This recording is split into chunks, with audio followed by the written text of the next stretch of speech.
ရန်ကုန်တိုင်းဒေသကြီးမော်ဘီမြို့မရကြောက်တော်ရဆရာတော်ဘာလန်တာဒေါက်တာကောဝိဒတက်တက်မှာဇောတိကတစားအရှင်သူမြတ်မှာမြားကြောက်တော်ရဓမ္မရိပ်သာကျောင်းတိုက်အတွင်း၌သာသနာပြုလုပ်ငန်းများ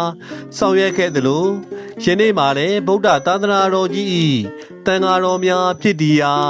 အေးယတနာတိန်တော်ကြီးအောင်မြင်ပြီးမြောက်၍ဆရာတော်၏ဝင်းသာပီတိစကားများ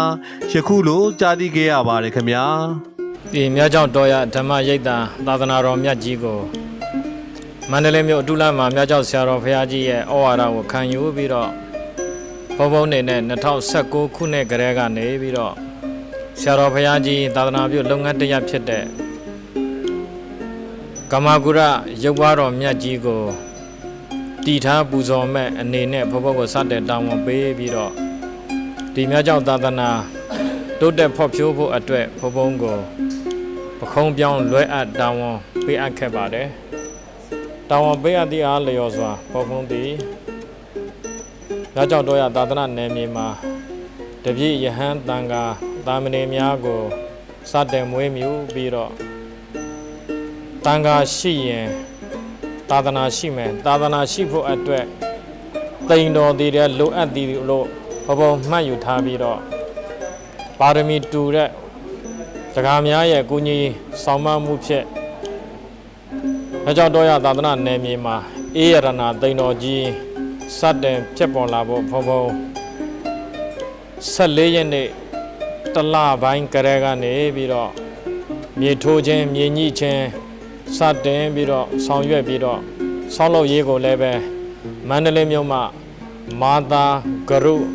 construction နဲ့တိုင်ပင်ပြီးတော့အလူတကာများနဲ့လည်းပဲထပ်မံညှိနှိုင်းပြီးတော့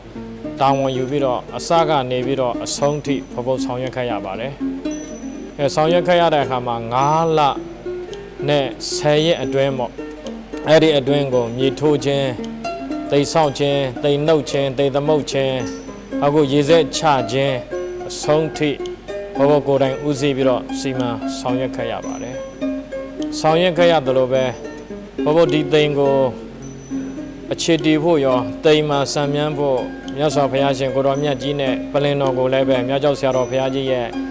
မေတ္တာကိုခံယူပြီးတော့စီမံမှုကိုယူပြီးတော့ဘဘဆောင်ရွက်ရတယ်ဆောင်ရွက်ရတော့အခုသိတော်ရည်စဲချမင်္ဂလာကျင်းပတဲ့အခါမှာလဲအလူတကာဒကမများရဲ့စေတနာကိုအလေးပြုခါဖြစ်အလူတကာကြီးဦးအေးမြတ်ကွယ်လွန်တဲ့တနှစ်ပြည့်တဲ့26ရက်နေ့6လပိုင်း2023ရက်မှာမဖြစ်မနေရည်စဲချနိုင်အောင်လဲဘဘတို့မိုးတဲ့ရေထဲမှာခက်ခက်ခဲခဲပင်ပင်ပန်းပန်းနဲ့ဝါသနာတူတဲ့ဒါယကာဒါယိကာမများတို့ရဲ့ပတ်ဖိုးမှုမြက်အခုဆောင်ရွက်နိုင်ခဲ့ပါတယ်ဆောင်ရွက်တဲ့အခါမှာလဲဆရာတော်တန်ဃာတော်အပါ90ကျော်ခတ်ပြီးတော့ရောက်ရှိလာတဲ့တရားဒဂမအပေါင်းညောင်များစွာနဲ့ဝမ်းမြောက်ဝမ်းသာနဲ့အစင်မပြေတာလေးတွေကိုသိခံပေးပြီးတော့မေတ္တာနဲ့အေးအေးဆေးဆေးနဲ့ဝိုင်းဝန်းပြီးတော့အခုသာသနာပြုကုသိုလ်မင်္ဂလာကြီးဆရာတော်ဘုရားကြီးနဲ့အတူဝမ်းမြောက်စွာကြည်ဖြူစွာဆောင်ရွက်ရတဲ့အတွက်ဘဘရဲ့ဘဝမှတ်တမ်းမှာ